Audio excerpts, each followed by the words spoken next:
So as you know, this workshop is designed to introduce village accounting for new and developing villages. This is not an in-depth technical presentation about accounting per se. In the session, Julie is going to cover the basics of nonprofit financial documents, and you'll learn how to understand a balance sheet, accounting practices, and there will be time for Q&A.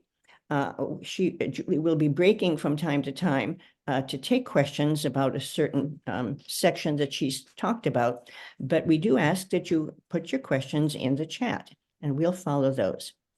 So Julie has over 40 years experience in nonprofit accounting with clients, including churches, volunteer programs, performing arts groups, after school and daycare programs, rowing clubs, senior villages, and programs that support career aspirations for college students from underserved populations. She has extensive experience with QuickBooks and the Blackbaud Financial Edge software and has strong skills in Excel. And she's also worked with several donor databases. But again, this program will not get into details about any one accounting program. In addition to working for nonprofits, she's also served on several nonprofit boards, so she understands the relationship between staff and board from both perspectives. Julie, take it away. Well, thank you, Mary Jo. 40 years experience. I'd like to tell you I started when I was 10, but I believe Denise Snyder, who I worked with back in the 70s and 80s, would disagree with that. So, my lips are sealed. Yeah. So thank you all for joining. Wow, I'm really amazed that there are so many folks that might be interested in this. I do want to reiterate what Mary Jo has said. This is not a session on how to use QuickBooks. There are some good videos on YouTube as to how to do it if QuickBooks is the system that you guys choose, that each of you choose to adopt. There are also other nonprofit accounting systems out there. So this is not to tell you which system to use or how to use QuickBooks. But the good thing about accounting is that it is a set of rules that apply across the board. So whether you use QuickBooks or some other system, you're still going to have to deal with the same kinds of setup issues that we'll be talking about today, and things that you want to actually keep track of in your QuickBooks. So let us start with a discussion of the chart of accounts and the most common reports that you will be using. And I'm going to share my screen if this works. So Mary Jo, is it up? Not yet. Not yet. What did I do wrong? We know it was there before, don't we? How about now? Now you go. Okay.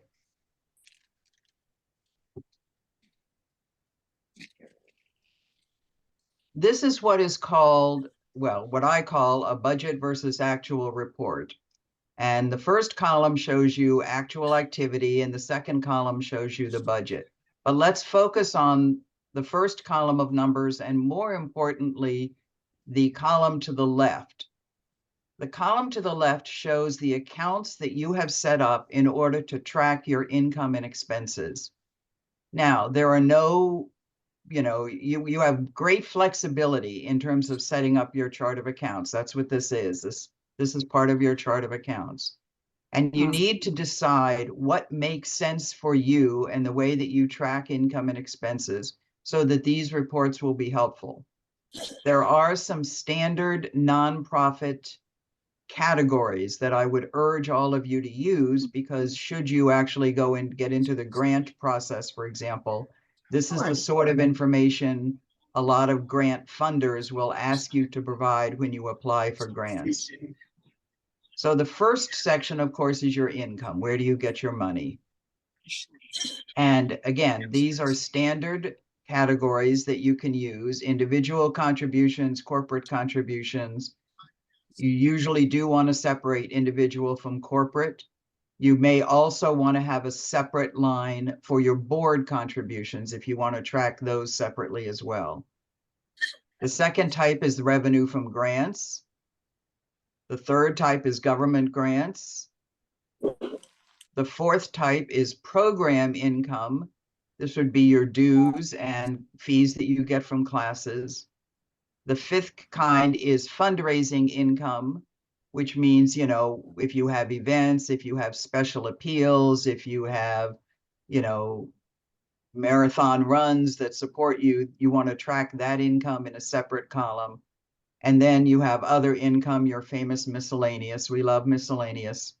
In my experience, miscellaneous is often used for things like cashback rewards that you get from your credit card if your organization has a credit card. So each of these categories, these are standard breakdown: individual grants, non-government grants, government, program, and fundraising.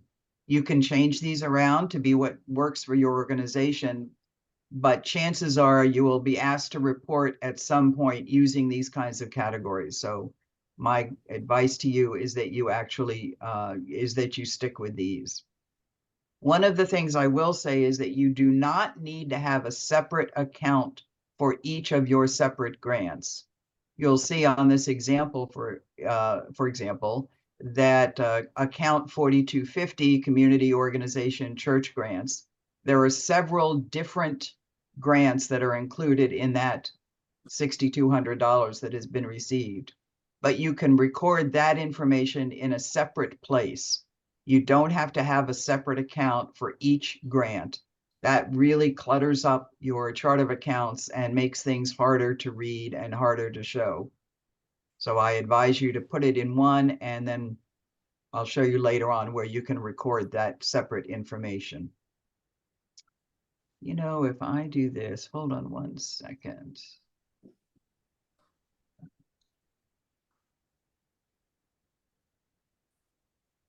The reason you would want to track board donations separately, again, it's up to you. First of all, there are two things I would say about that. If you have a separate database that tracks your donors and your members, a membership database, that's where you should track your board donations ideally. QuickBooks is not great. It can be used, but it is not great as a donor database. There are other very inexpensive donor databases that can be used. But if this is the only way that you are tracking income, then you might want to have a separate line for your board donations. Frankly, you know, a lot of organizations, well, actually some funders want to know how supportive your board is. So if not that, for internal purposes only, you might want to track it separately. But again, totally up to you. If you want to lump it under individual contributions, that's absolutely fine. Under expenses, again, these are categories or standard categories that are used for expenses. The thing that is important under expenses is that you want to describe these categories in what the accounting world calls natural descriptions. So, for example, you want to separate out your audit. You want to describe your audit and accounting fees as audit and accounting fees. You want to have enough detail here that it's a good summary of where you are, but you don't want so much detail that you have a chart of accounts that goes on for line after line after line. So normally these are the kinds of categories that are used. Member activities, for example, you know, you have coffee hours for your member events, or you have, you know, a volunteer picnic. You might want to record that information separately. Personnel is pretty straightforward. You definitely want to record salaries, health insurance, taxes, and if you have it, pension expense for your personnel costs. Outside contract services. This is a very helpful category to have separate, because this is the money that you pay to people who are not employees, but that you hire to do a service for you. In the accounting world, you get a W-9 from these people instead of a W-4 like you do for employees. And you have to file, instead of a W-2 at the end of the year, you file a 1099 form that says, I paid Julie Hamre $500 for her to be the bookkeeper for my village this year. So this is a good category to have as a separate category. In addition to that, you have operating expenses. And again, these are natural categories: supplies, telephone, internet, database, postage, advertising, et cetera, et cetera.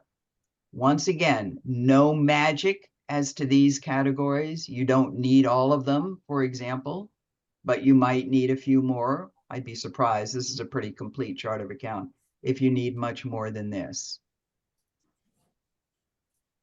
The final section that most people like to do is to put your fundraising costs in a separate area. So in this case, you would see the events and the costs that go underneath each of the events. And in this case also, they have a separate category for annual appeals.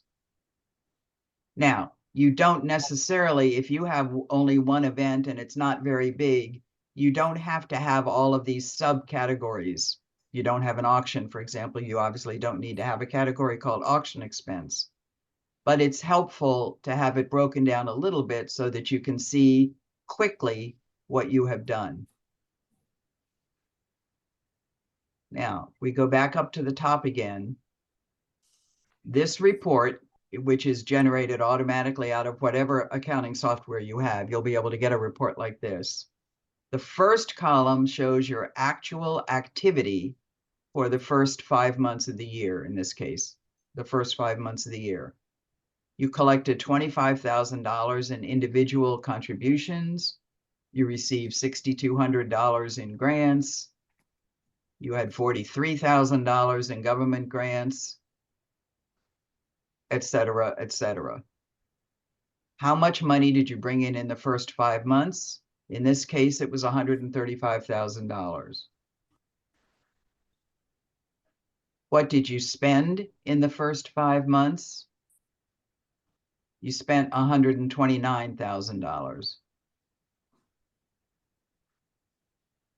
Obviously, if you take $135,000 of income and subtract $129,000 of expenses, you have what's called net income, or your profit, of $6,400. Now, one more word about how confusing accounting can be. I do not understand why this is, but the folks that set up the accounting rules have decided that nonprofit entities, what this statement is normally called by most people in the world, is a profit and loss statement, because it shows if you've made any profit or it shows if you've made any loss that year. In the nonprofit world, a profit and loss is exactly the same thing as a statement of activity. I tell you this only because, excuse me, many fundraisers actually ask for a profit and loss. You'd think fundraisers that give money to nonprofits would know what the correct terminology is, but they don't. Whereas if you have an accounting package that is designed for nonprofits, they will call it a statement of activity. So just so you know, for nonprofits, statement of activity. In the real world, most people use the term profit and loss statement. The other important thing I would emphasize about this is that this shows activity over time. In this case, January through May. This is a summary of what you have done over time. It assumes that you have started the year with $0 and 0 expenses. And in the course of the first 5 months, you have brought in $135,000 and you have spent $129,000.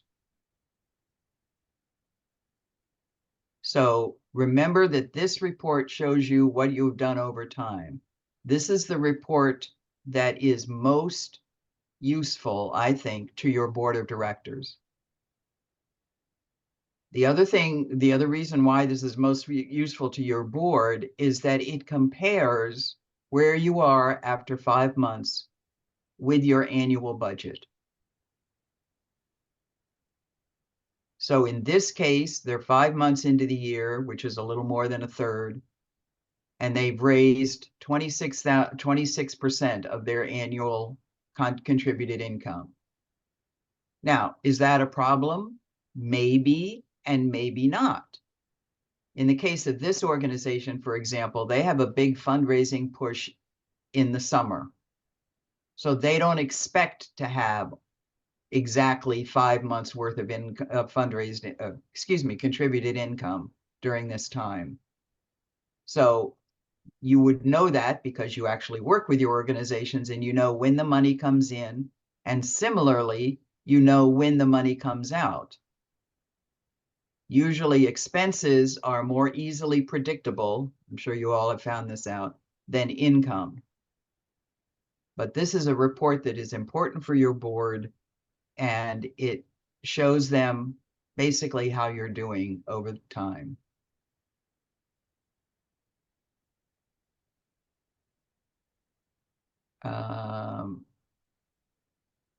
Staff expenses, I'm looking at the question. Staff expenses on fundraising. We're going to get into that a little bit later when we talk about allocating expenses across 3 different types. So if I can defer that for a moment, I will get to that later. In-kind donations are a little trickier. If you have in-kind donations, you have to decide how to value them. And I'm not sure we really have time to go into that a lot, but you know, if you run a food pantry and people give you food, you need to figure out how to value what that donation is. And I'm not the expert on that. I would suggest that if you have a lot of in-kind donations, what you need to do is to, you know, find somebody in your, you know, villages have incredible members, and chances are you have a member that was an auditor or an accountant who can help you decide how to value your in-kind donations. But yes, you would show in-kind donations. I would absolutely have in-kind donations as a separate line in your income, so that you can, you know, basically break that out, and not because you can't use your in-kind donations to pay salaries. So you need to make sure to track that separately. The portion of the village membership fee that is tax deductible does not need to be tracked separately. Your membership fees, I would suggest, go all under basic memberships or under your program income. You do need to tell the member how much of it is tax deductible for their purposes, but you do not need to track it separately on this account, on your chart of accounts, because the fact is you've gotten the cash and you can spend all of the cash. So you do need to tell your member you paid $500 and 100 of it is tax deductible, but you do not need to track it separately on the chart of accounts. In-kind donations are tricky. In-kind services are tricky. The rule on in-kind services is this: if someone is donating a service that you would normally have to pay for, I'll again use bookkeeping as an example. If I were doing your bookkeeping and I was doing it for free, and if you didn't have me, you would have to pay for it, then yes, you should show the value of my services as in-kind donation. It is offset, however, by an quote in-kind expense of the same amount. So you would have up at the top under income, in-kind donation, $500. You would have as an expense under accounting fees, $500. So it is an offset thing. It doesn't count as, additional income for you. However, the key here is that it has to be the kind of service that you would normally pay for. Volunteers who pick up your members and take them to doctor's offices does not count. There is a good IRS publication on how to handle these kinds of things, which I will look up and put in a subsequent email to all of you, on charitable contributions and how to treat them. There are many things that are mushy.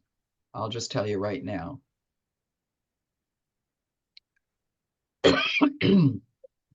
In terms of determining how much of the donation is tax deductible, I'll have to send you that IRS thing.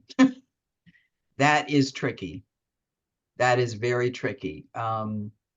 If somebody is receiving services from you, then not 100% of their membership fee is tax deductible. How you decide how much it is, I really can't get into now. So apologies to whoever asked that, to Linda, because I really can't describe that now.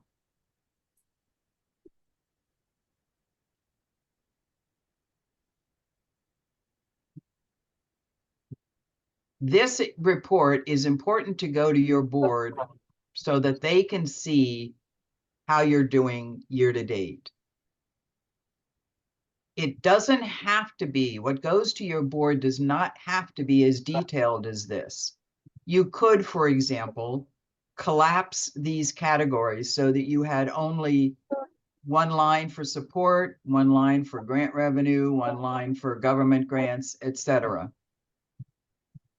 There are advantages to giving your board this much detail. There are disadvantages to giving your board this much detail.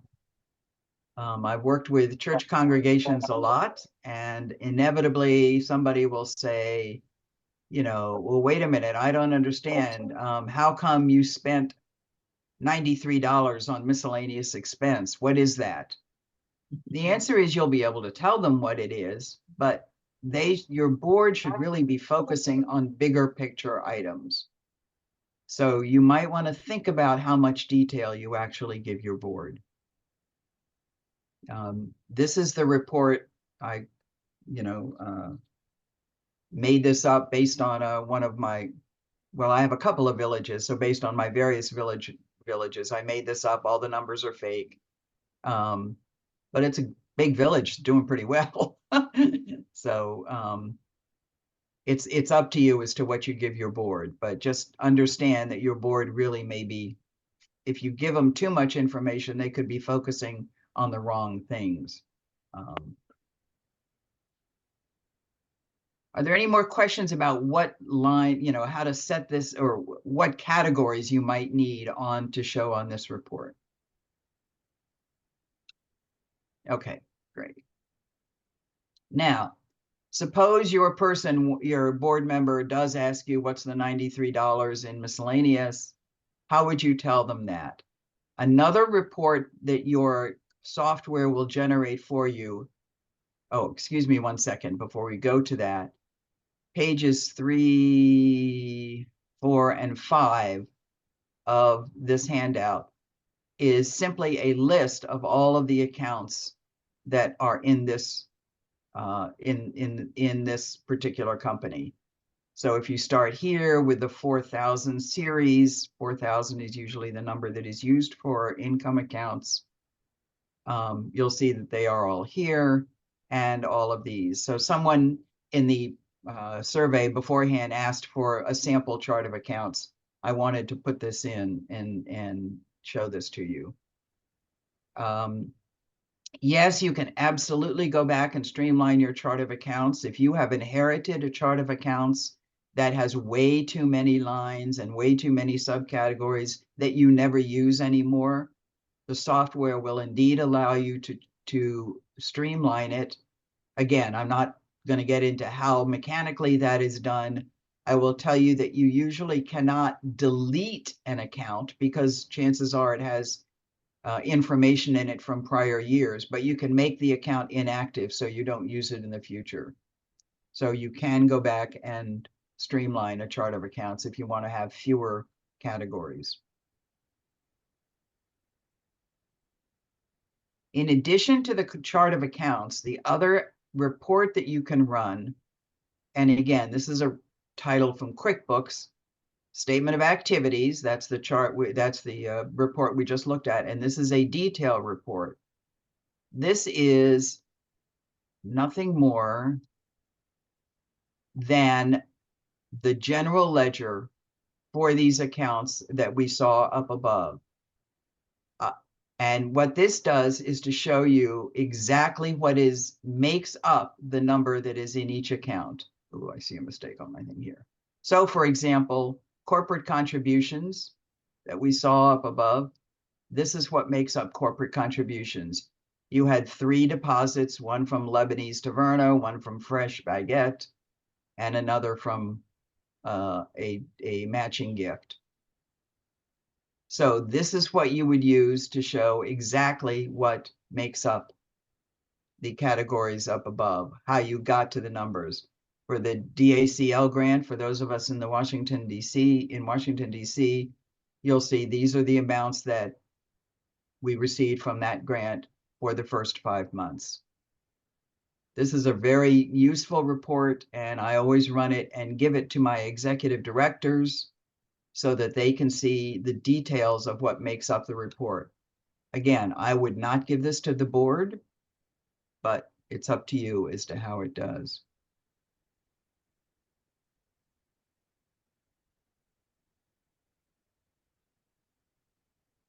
Looking at the questions again, says our village generates thousands of volunteer hours.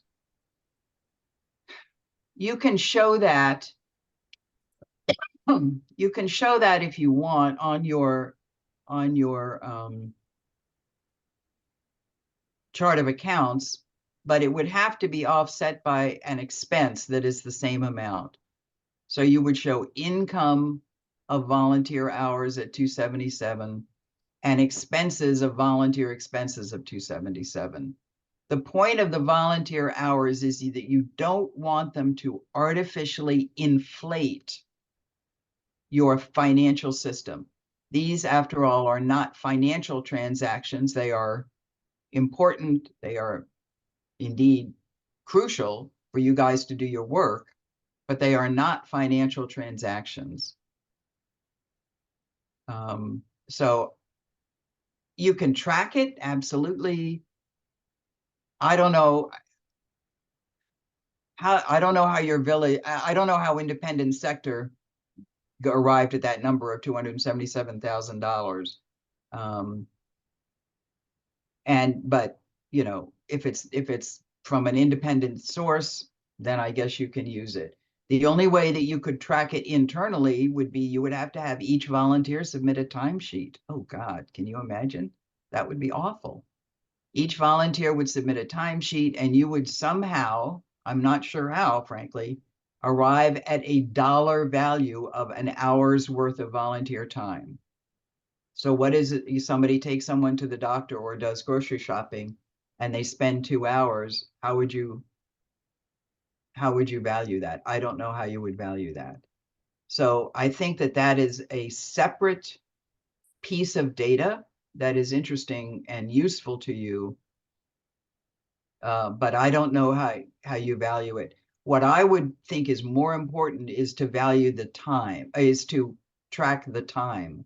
So that if you can say, you know, last year we had 1,500 hours of time donated, that's useful. And that's wonderful to put in your grant applications, but I don't think it goes on your financial reports. Excuse me.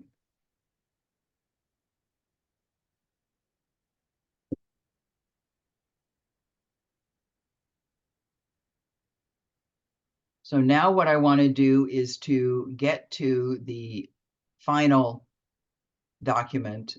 Oh, excuse me, the next to the final document. Someone asked before about whether or not you need to track hours spent on fundraising by your staff?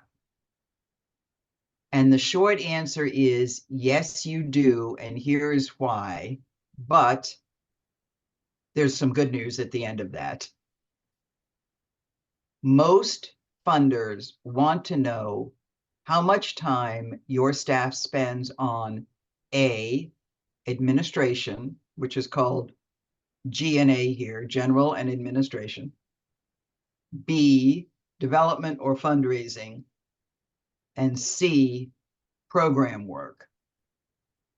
If you have to file the long form 990 information form, you need to report information, your expense information, in these three categories.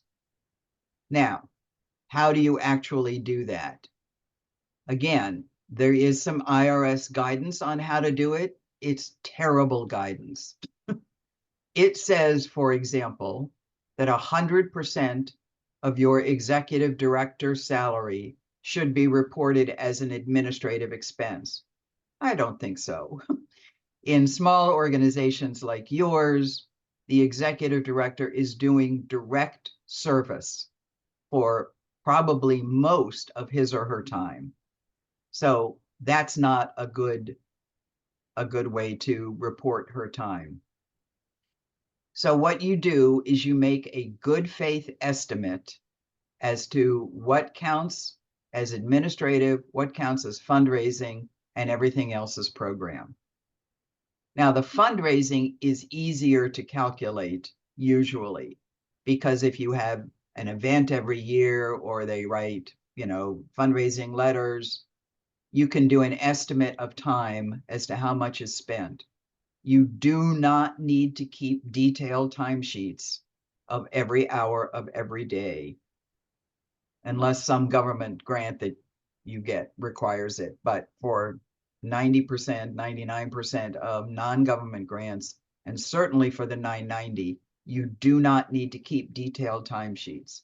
You do, however, need to have a good faith management estimate.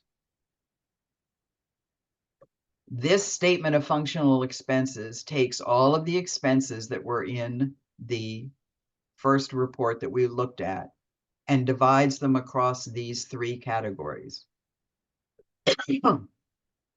How do you track that? If you are using QuickBooks, there is a function called classes. And every time you enter an expense, you write a bill to the, for example, to the, telephone, you write a check to the telephone company. There is a place in QuickBooks in which you can assign that expense to a class. So one of the other things you need to think about when you're setting up your accounting system is how many classes you need to have. You need at least 3: administrative, fundraising, and program. You can subdivide the program class, for example, into different programs. So if you have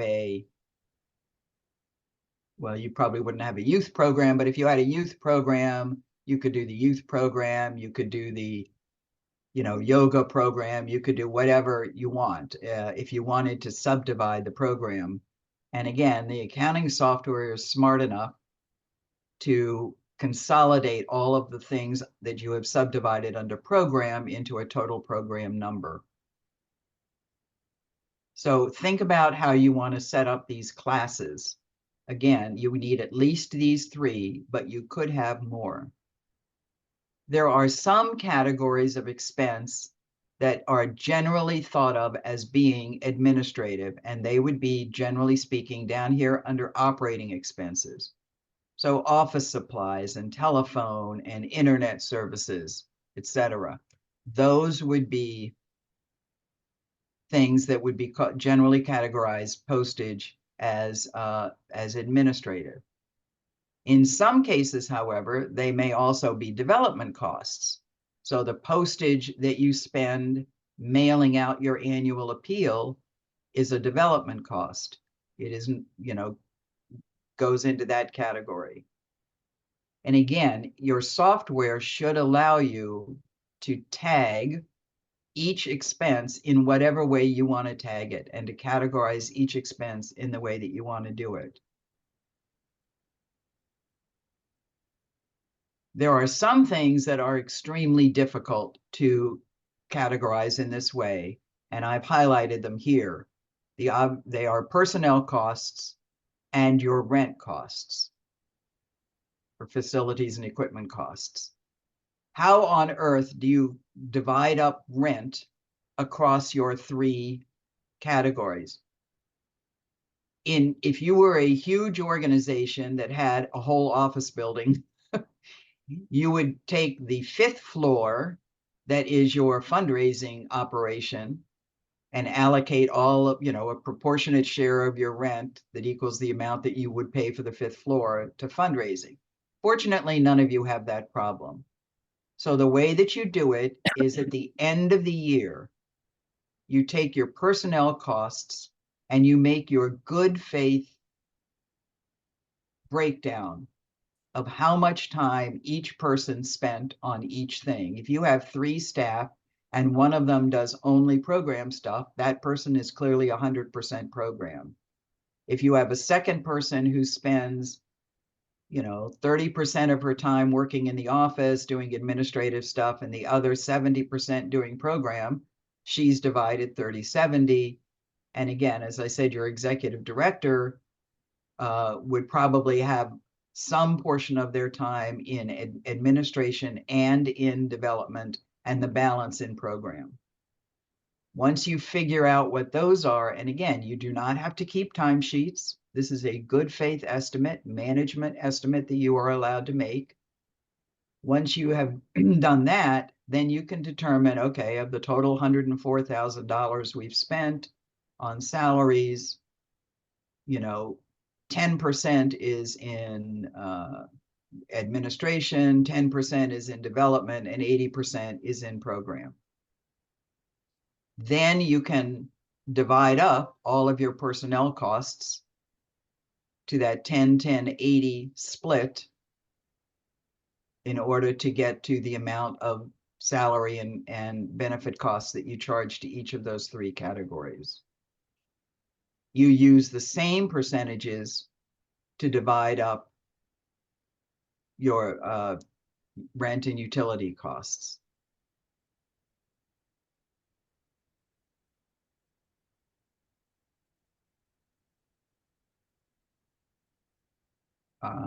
Any questions on this one? Do I track what by, Marianne, do I track what by classes? Well, you were saying that, you divided the 10-10-80. So then where are you tracking that? Where are you tracking those Okay, expenses? thank you. Thank you. Good question. In QuickBooks, and again, I'm using this as an example, but you should not have a software package that doesn't allow you to do this. In QuickBooks, when you actually put some, you know what? Let me see if I can bring something else up here.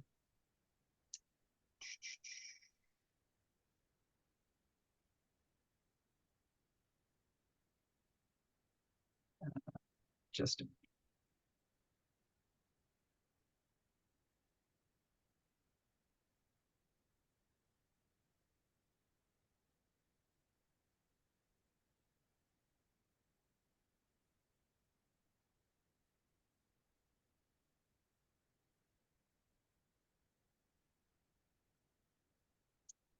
Okay, if folks can see this. Yes, we can. Okay. This is what it looks like when you enter an expense in QuickBooks. There's more to the screen than that. Up here, there's a place where you put the vendor name and the bill and how much you're paying. But down here on the tabs, it gives you the opportunity to track a bunch of information, and this is important. So this is a $300 expense, and I'm coding it to stipends for the youth workforce. That's the line item expense. Then I have the amount.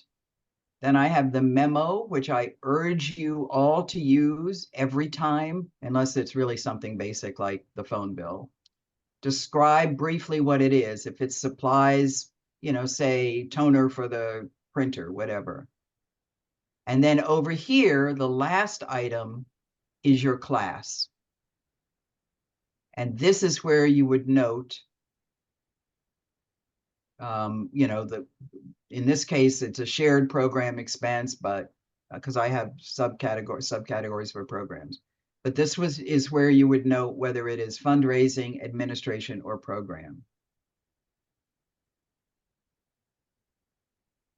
Now, I've gotten a lot of questions about restricted grants. And let me talk a little bit about restricted grants because they're a pain, but they're worth it, Restricted grants, let's see if I can do this.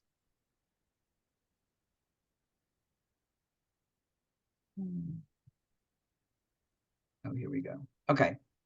Restricted grants are difficult sometimes and a pain sometimes, but like I say, usually worth it.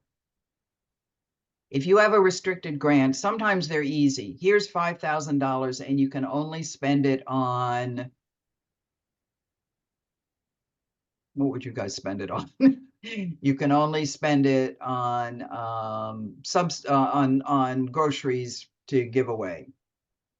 So what you need to do is you first of all, in QuickBooks, and again in any good accounting system, you would set up that grantor as a donor, separate and part of the software where you set up the grant, the donor, and you record the grant to that donor.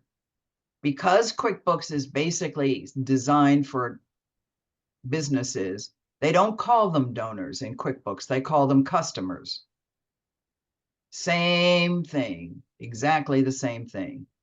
People who give you money. If you have the nonprofit version of QuickBooks, they might call it donors, but if you don't, then you'll see that it's customer. And then within each customer, you have a job. And in your case, what this would be is a customer, and then the job would be the specific grant. So this is the area, this is the field in which you would note which grant is paying for this particular expense.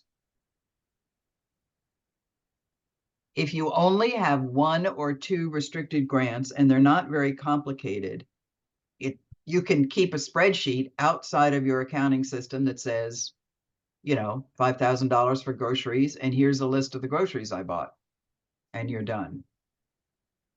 So tracking a restricted grant is yet a third piece of data, or fourth or fifth actually, that you want to track within your accounting software. You want to track who is being paid, how much they're being paid, which line item it goes to. If it is for a grant, which grant is being used, and the class. You always need to track the class. If it's not tied to a specific grant, you don't need to track the customer. Okay. Okay, here's a question about determining the role of the treasurer versus the paid bookkeeper. Everybody, what can I say about this? If you have a bookkeeper, paid or not, the bookkeeper is responsible for entering the data into QuickBooks or your accounting system and running the reports, which, let's be blunt, is a matter of clicking a few clicks within the accounting system in order to produce the report. The treasurer is responsible for looking carefully at those reports to see if everything is A, categorized correctly, and B, that you're not paying people who shouldn't be paid. This is a very important internal control issue, particularly on small nonprofits. Somebody besides the person who is writing the check needs to look at it and confirm that that is a legitimate expense. This is how fraud gets done. I imagine it's not likely in small organizations where everybody knows everybody and everybody knows what's going on.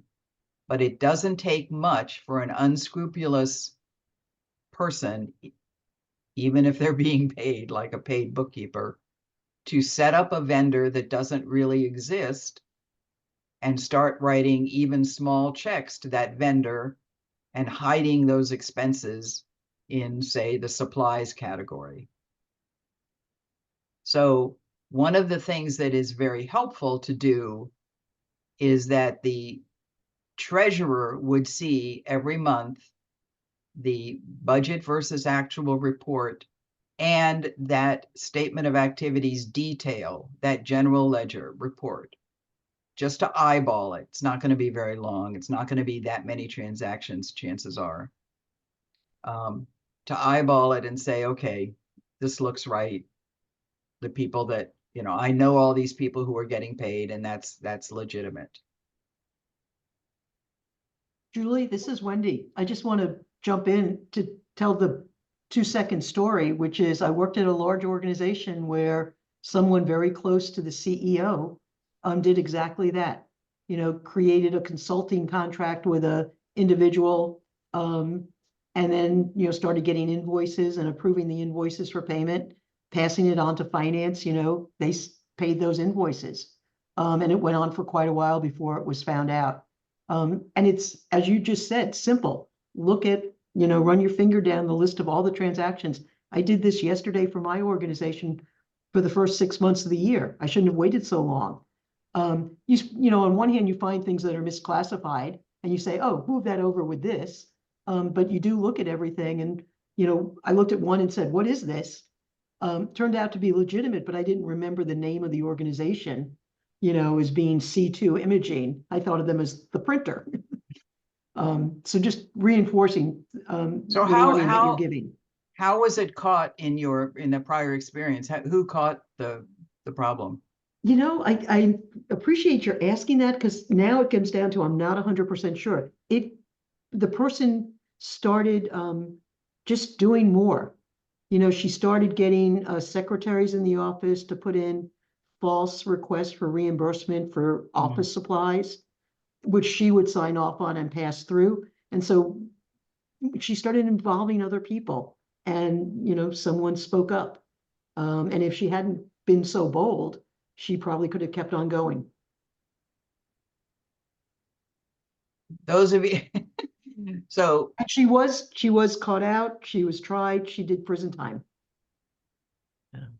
Marianne says some of us are both bookkeeper and treasurer. That would be me, for example. I am both the bookkeeper and the treasurer for an organization which shall remain nameless. It is a larger organization, and we do have an audit every year. We can talk a bit about audits if you guys want to. But the reason that is the case is that when I became treasurer, they had a bookkeeper who frankly was terrible. And I was doing my, monthly reviews, and I was having to fix half of the entries that he did.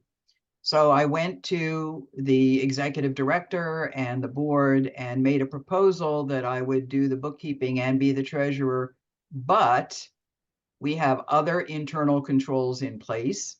Number one is that the executive director does indeed look at my general ledger every month to see what I'm doing. Number two is that I have, documented paper backup for every expense that is done. Again, that doesn't help necessarily if you have a fake vendor, but if you have your executive director, I mean, it does put, when you have that, it does put a bigger burden on the executive director or some other, your organization's leader to do that. Your president could also be doing that kind of a review so that you can make sure that those things are not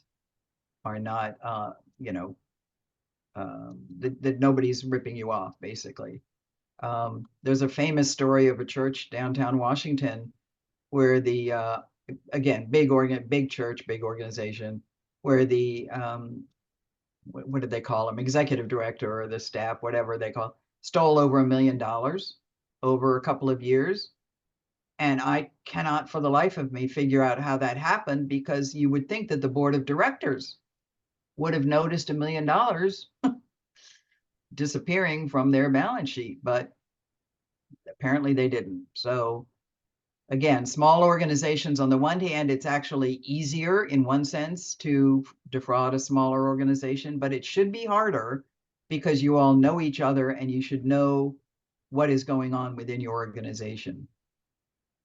The things I had to fix with the terrible bookkeeper were that he just recorded things to the wrong place. I started finally having to go and I would have to code everything. I mean, I would have to put when I approved the invoice, I would put the account number on every single invoice every single time, because he couldn't seem to learn that, an invoice from Staples went to office supplies.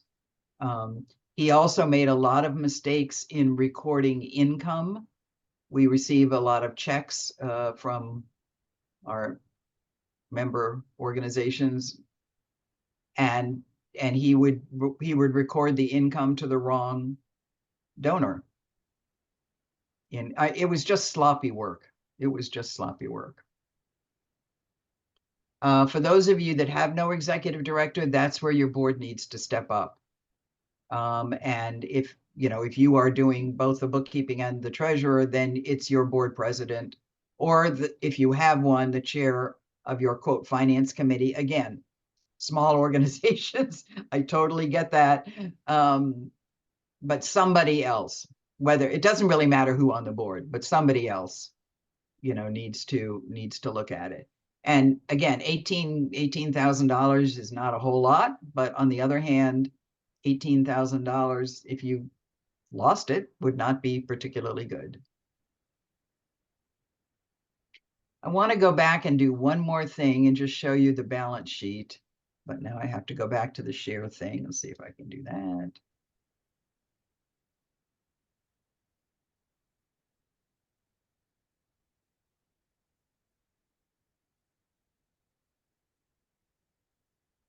Okay, so this is another situation where we have ridiculous accounting rules. Everyone in the world calls this a balance sheet, except the nonprofit world, which calls it a statement of financial position. It is exactly the same as a balance sheet, exactly the same. So if you have a funder that asks for a balance sheet, this is what you give them. And like I say, if you're using QuickBooks and you're not using the nonprofit edition, when you run this report, it's going to be called a balance sheet. I personally like balance sheet a lot better. I don't know why we can't use it. So just trying to be accurate with you guys. A balance sheet, unlike the statement of activities or the P&L that we talked about earlier, the P&L, remember, shows activity over time. You start with $0 at the beginning of the year, you bring in income, you spend expenses, and you end with X number of dollars at the end of each month. A balance sheet shows your financial state as of one particular point in time. So in this case, it's May 31st. And what this does is to show what you own. In the case of this entity, I'm going to make this a little bit bigger. They own a checking account, a savings account, some treasury bonds, and a PayPal account, which happens to be empty. As of May 31st, this is how much cash they had in various accounts. Now, here we're going to get into a brief description of the difference between cash and accrual accounting. Cash accounting is the easiest and most straightforward way to keep your books, and it's perfectly legitimate. I don't recommend it, but it's perfectly legitimate. What cash accounting does is it records income when you put it in the bank. It records expenses when you pay them. So it's nothing more when you get right down to it than your checking account register. Income coming in, expenses going out, period. What it doesn't do, however, is show the full value and position of your organization. And the reason is that it doesn't include, in this case, for example, receivables. Receivables are money that people have committed to pay you, not just, oh, we think we're going to get this income in the future. This is money that people have committed to pay you, but haven't paid you. So, for example, in this case, this $5,000 is what is due to the organization from the Department of Aging grant reimbursement. We have submitted an invoice to the Department of Aging for May expenses for $5,000. Since we have a grant and a contract with that entity, we know we're going to get the money, and the money is to reimburse us for expenses in May. So we want to show that. We can show that as a receivable here, and it is also shown as income on the profit and loss statement. So if you use accrual accounting, you will be able to show money that you are owed, not everything, you can't make it up, but money that you are actually owed. In addition, so actually, let me stop for a second. So you have, so all of that are your assets, and this is what your total asset amount is. You have $300,000 in assets. Now, you also have payables, and payables, of course, is money that you owe to other people. So under cash accounting, you only record the expense when the check clears the bank. Under accrual accounting, you say, oh, look, here is a bill from my yoga instructor for $200 for classes that she gave in May.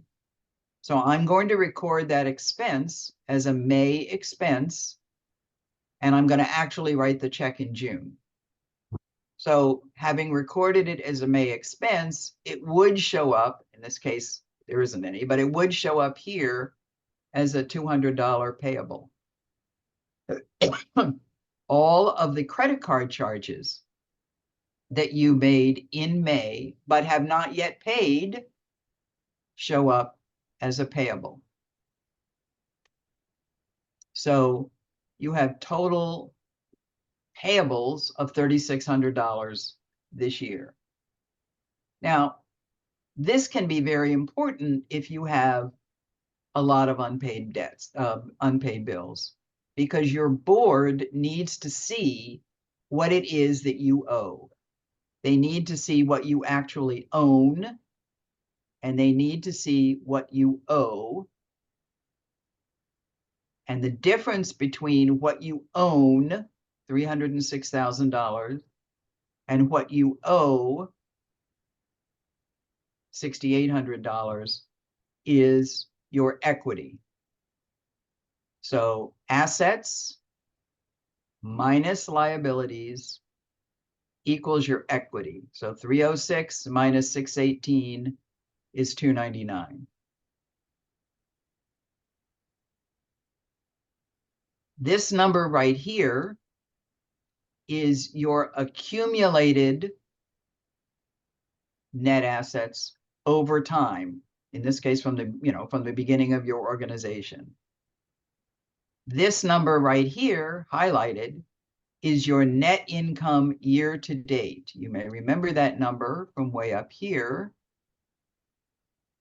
Your net income year to date was $6,400.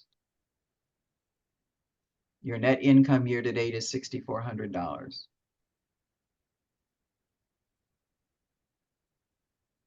You could have a report, again, depending on when your income comes in and when your expenses go out, you could have a report for your P&L that shows a negative number here because again, remember this report starts with 0 income and 0 expenses and calculates, year to date. If this number were a negative $6,000, it would be important for your board to see that while this is a negative $6,000, you have carryover balances of $293,000, so you're still okay.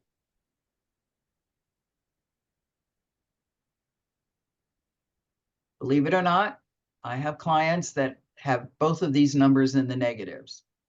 And you may say, how is it possible that you have negative net assets? And the answer is they have loans, big loans that they have taken out from the bank that they haven't repaid. So if they were to go out of business, if the bank were to call in their loan tomorrow, they wouldn't be able to pay it and they would go out of business.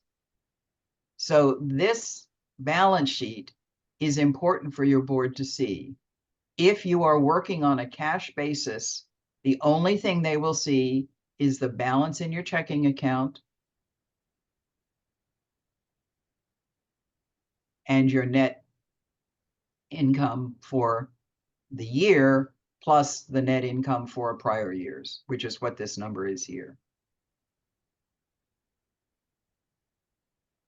For an $18,000 organization, I'll dump on Mary Ann again. For an $18,000 organization, cash basis is probably just fine.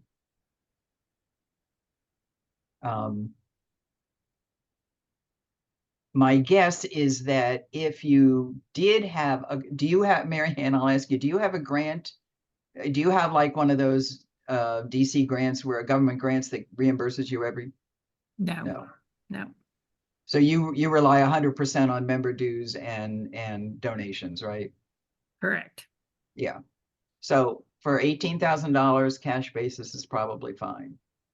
For an organization like where Denise works, cash basis would not be sufficient to give your board a picture of what is really going on.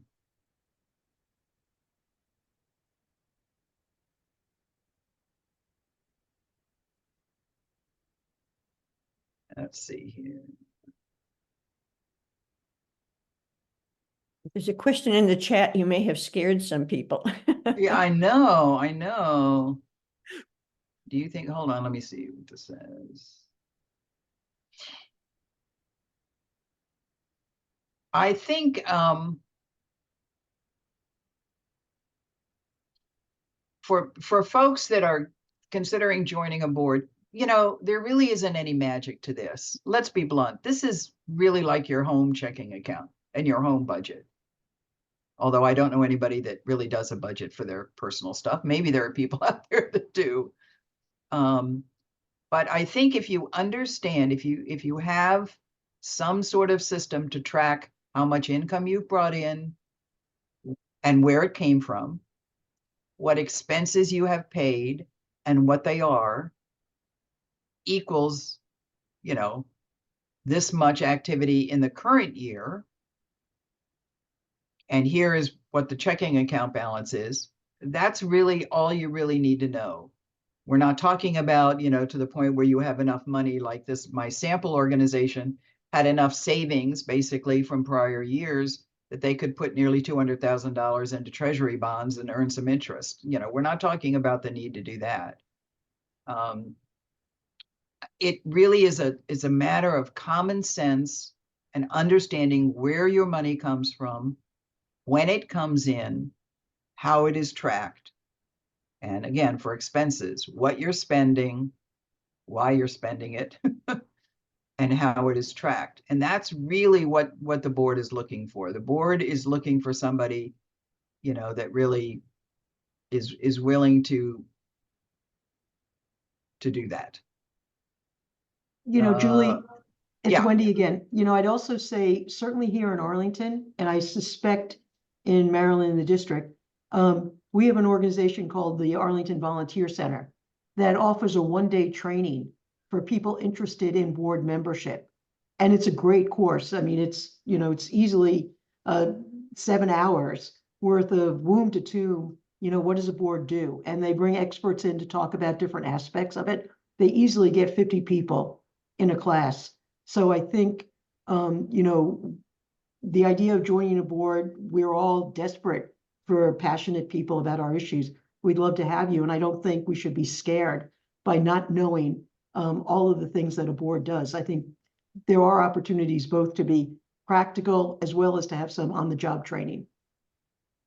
Absolutely. And I know in DC, for example, there are several organizations of nonprofits that offer complimentary board training as well. Google is a wonderful resource for this. This is Mary Jo. I wanted to mention that in Maryland, we have something called Maryland Nonprofits, which does offer this. And their dues are fairly modest. It's $100 a year if you're under $25,000 budget. WAVE, as part of our Maryland grant, has subsidies for 5 Maryland nonprofit memberships at the lowest level. So if you are a Maryland village and you would like to have a membership in the Maryland nonprofits, why please email me. I'm going to put my email right now in, and we'll put it through our system. Depends on how many requests we get, but I will say that they have a lot of very good training programs, from specifics on bookkeeping to strategic planning and other work with boards. So Mary Ann, I'm going to jump on you, pick on you again. You should never ask a question. Do you guys use an accounting, a computer, accounting system now, or are you doing it on spreadsheets? We started on spreadsheets, but for 2 years, 3 years, we've been on QuickBooks Online. We just opened in January of 23. So by then we had QuickBooks Online. Okay. So There are online training sessions for QuickBooks Online for specifically geared to nonprofits. Oh, And I am going to put a link in the chat for one that I found. I mean, again, Google is one, or go to, if you go to YouTube, it's a YouTube thing. Let's see if I can find it. great, thanks.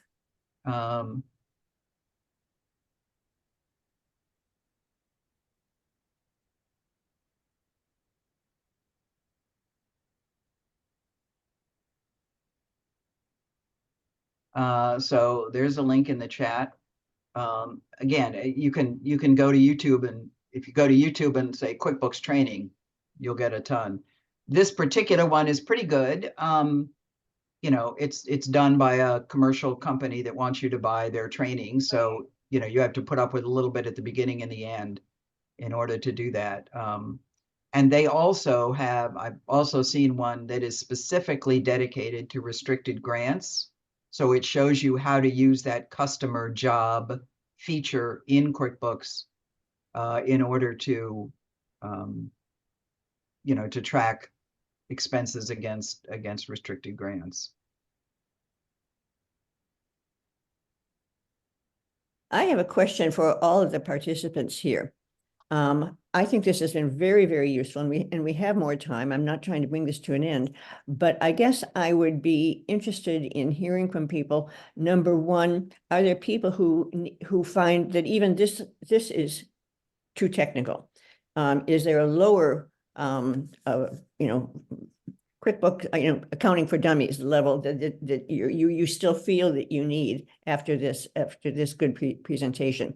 And conversely, having heard all this, would you like to have time to dive into more technical, complicated issues, in which case we could consider having a QuickBooks 201, as a follow-up to this. So maybe if you would just, let's do a quick show of hands. If a lot of you aren't showing your faces. So, but I am curious for those of you, just raise your hands, first of all, if you would still like an even more basic, or you feel some of your board members might need an accounting for dummies. I'm just trying to get a rough, so far nobody seems to want that. You know how to raise your hand? If under reactions down below. Or else I'm not seeing a whole lot. I'm not seeing a whole lot. I mean, just a handful. Okay, how about, would you like a QuickBooks 201? at the next highest level. I think I'm seeing more hands for that. Right? Okay. Oh, Mary Ann. Yeah. Sorry. Okay. Let me just respond to a couple of these questions in the chat. The cost of nonprofit QuickBooks is the same as the cost of any other QuickBooks, except that you can get it through TechSoup. If you don't know about TechSoup, go to their website, TechSoup. It is a website that sells software to nonprofits at a reduced cost. I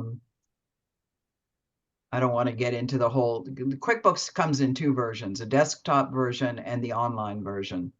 I don't know anybody that likes the online version. However, the online version is what QuickBooks is slowly but surely forcing everybody towards. So if you're going to start anew, chances are you should, and you want to use QuickBooks, chances are you should learn the online version. I would look at this Wave accounting, Wave Apps, I think is the website for that, and see whether or not that might work for you. There is a free version, doesn't include payroll, doesn't include the tough stuff, but there is a free version. No relation to the Washington Area Villages Exchanges Wave. Right, it's not related to this Wave, but isn't that ironic? So that what there is is a- that? I'm not in Washington, but what was Oh, that it's again? an online accounting system, and it's alleged for designed for nonprofits.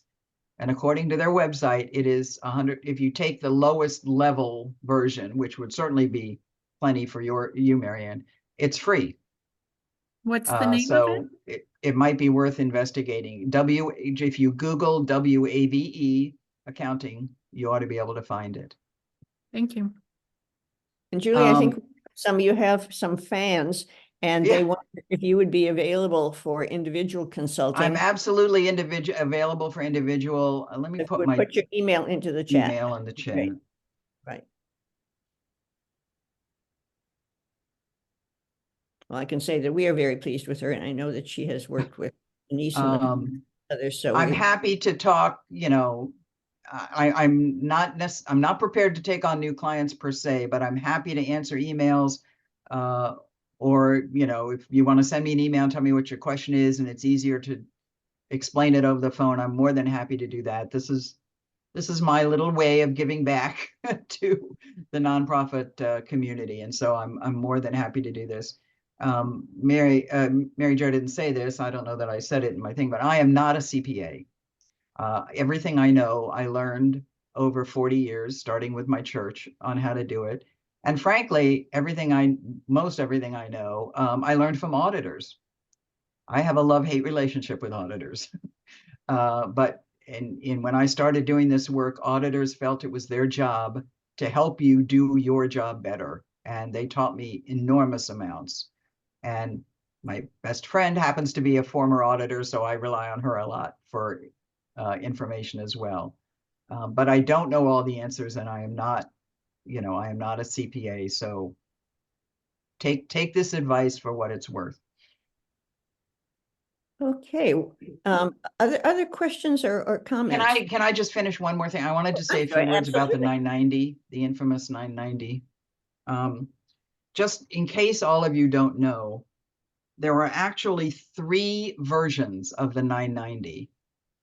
And the first one, the 990 is a tax, only it's not a tax form. It's an informational return that has to be filed every year with the IRS in order to keep your 501c3 status. And there are 3 versions of it. The first one is for organizations that have gross income of $50,000 or less. Marianne, this would be you. And it is nothing more than a postcard, and I am not making that up. It is a postcard. And in fact, you have to file it online through the IRS website, irs.gov. And all it really does is to confirm your contact information and say, yep, I'm still in business. It takes 30 seconds to do. And if you're under $50,000, which I imagine some of you are at least, That's all you need to do. The second one is the 990 EZ, which is only a 4-page form, asks a little more. Have you been doing those, Marianne? We Yeah. did because Massachusetts required it for what we had to supply here, but Yep. not anymore. This year we don't have to, so we Oh, can go well, there back you to go. the So, frankly, the EZ is much less complicated than the big one.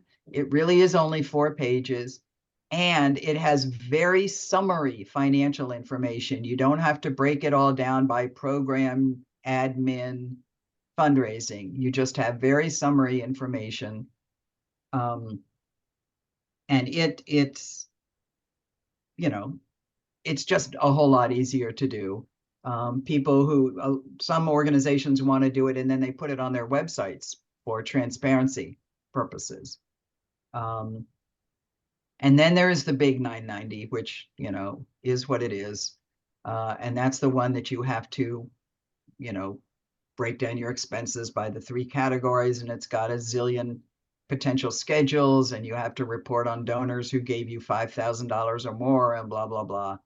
It's, it's a royal pain. But having said that, and having completed dozens of them, when I'm looking to give to a new organization, the first thing I do is I go look up their 990.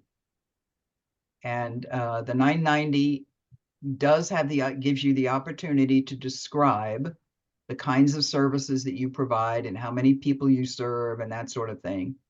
And it gives, for people like me who like numbers, it tells me, what your financial situation is. So there are advantages to doing the long form, but if you don't have to do it, I would never advise anybody to do it if you don't have to.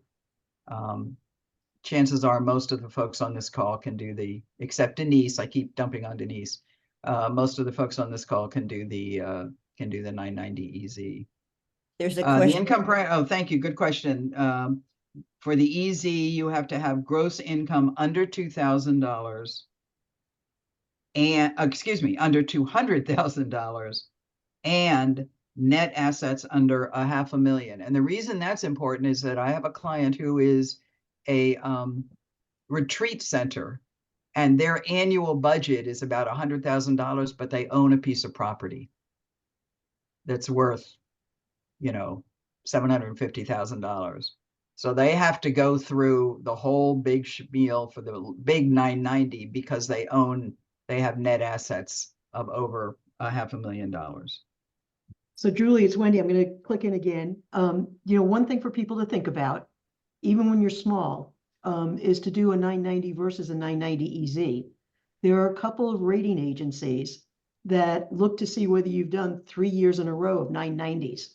And until you do that, you can't, be rated on their site. I think it may be Charity Navigator or something.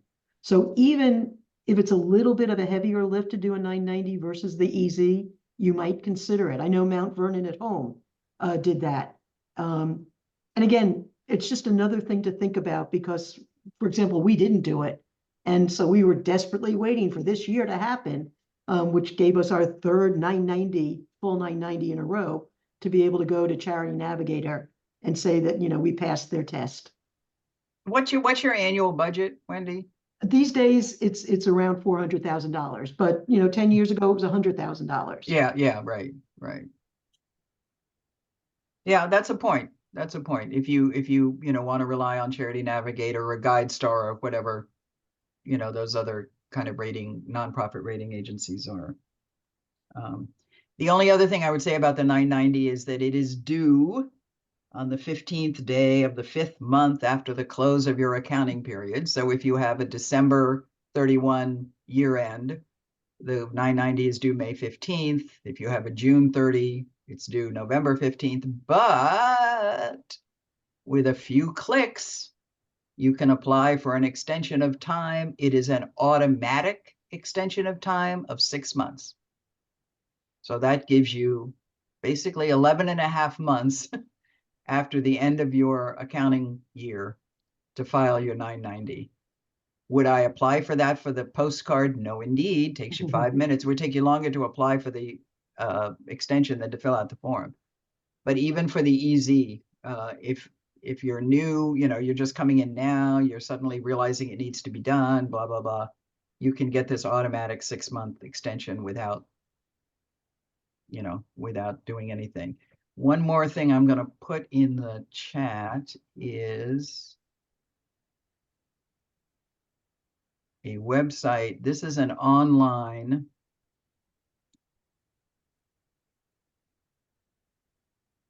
efile.form990.org is an online service to fill out the 990. You can file your extension for free on this service. You go in, you set up an account, you file your extension. I believe that if you're using it to complete a Form 990 EZ, it's free or not very much money.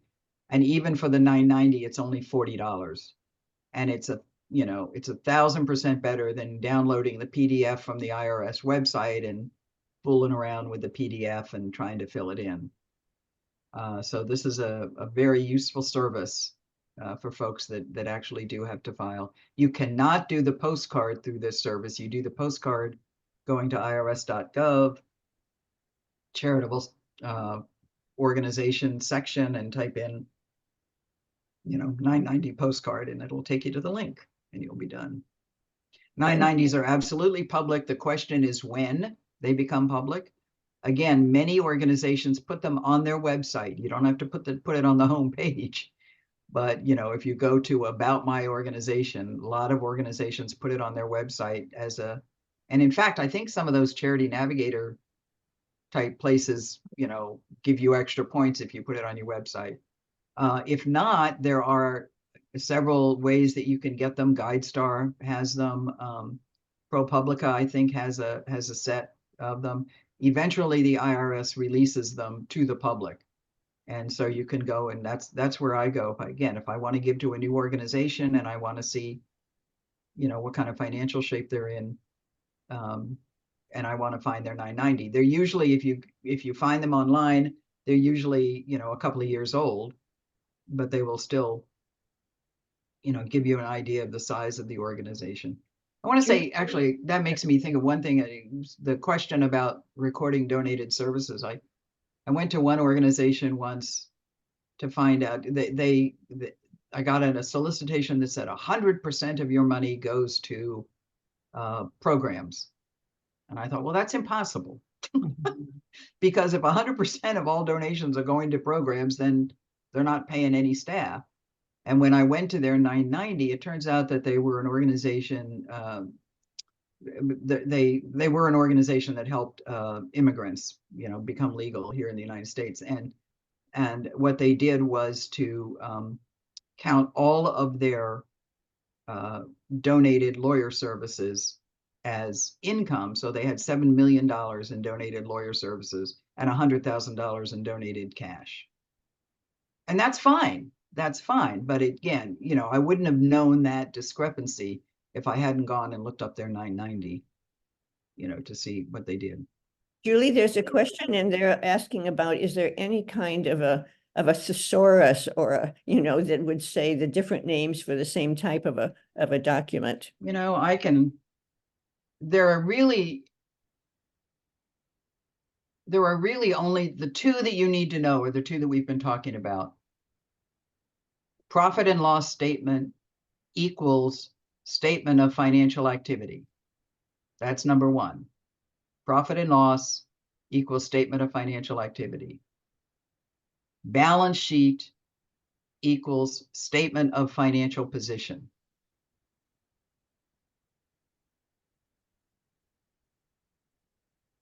A report that compares year-to-date to budget is year-to-date to budget in any language. That's what it is. So it's really, those are the two that you really need to know about. Profit and loss equals statement of activities. Balance sheet equals statement of financial position. And, frankly, the first balance sheet and P&L are a lot easier to say than statement of financial position and statement of activities. So maybe that's why funders still use them. Well, this has been a wonderful session. Any remaining questions or comments that anyone wants to raise? Well, I think this has been very dense and yet very understandable.